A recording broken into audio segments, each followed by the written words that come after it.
الرحمن الرحیم اللہم صلی علی سیدنا محمد وعلی آل سیدنا محمد۔ نماز ایک بہت بڑی نعمت ہے اللہ تعالیٰ کی۔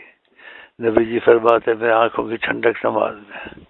لیکن نماز کسی کے لیے رحمت بن جاتی ہے، کوئی اپنے لیے نماز کو مصیبت بنا لیتا ہے۔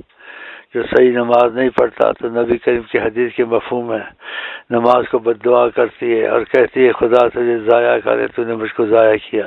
نہ رکوع آرام سے کرنا، نہ سجدہ آرام سے کرنا، نہ تسبیحات آرام سے پڑھنی۔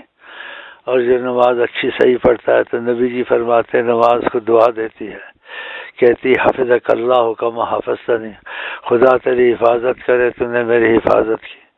تو جو لوگ نماز پڑھتے ہیں، بعضی عورتوں کی بھی شکایتیں آئی ہیں، وہ بھی نماز جیسے ٹھنگے مارتے ہیں، ککڑ وغیرہ ایسے دانہ چکتے ہیں، ایسے کرتے ہیں، ایسے نہ کریں۔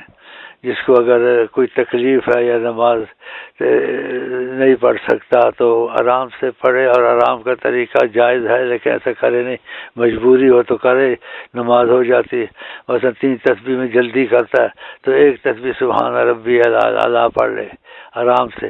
3 پڑھنے میں وہ گڑبڑ کو ہوتی ہے یا اس کو کام ہے جلدی جانا، سبحان تو 1 دفعہ سبحان ربی اعلیٰ پڑھ لے، 1 دفعہ سبحان ربی العظیم رکوع میں پڑھ لے، تو وہ 1 بھی سے بھی ہو جاتی ہے۔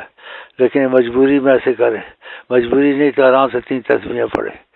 تو ایسے نماز سے فائدہ اٹھانا چاہیے۔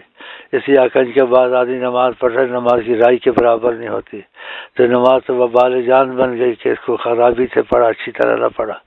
تو بھائیوں کو اور بہنوں کو سب کو کہتا ہوں نماز کو آرام سے پڑھا کریں، اور کوئی مجبوری کہیں جلدی ہے تو مجبوری کی وجہ سے 1 دفعہ سبحان 3 دفعہ کی بجائے 1 دفعہ آرام سے کہہ لے، وہ اچھا ہے۔ تیزی سے 3 دفعہ کہنے سے سبحان ربی الاعلیٰ، بس 1 دفعہ سبحان ربی العظیم ہو گیا۔ تو اس کو یاد رکھیے اور آرام سے نماز پڑھا کریں۔ السلام علیکم ورحمۃ اللہ وبرکاتہ۔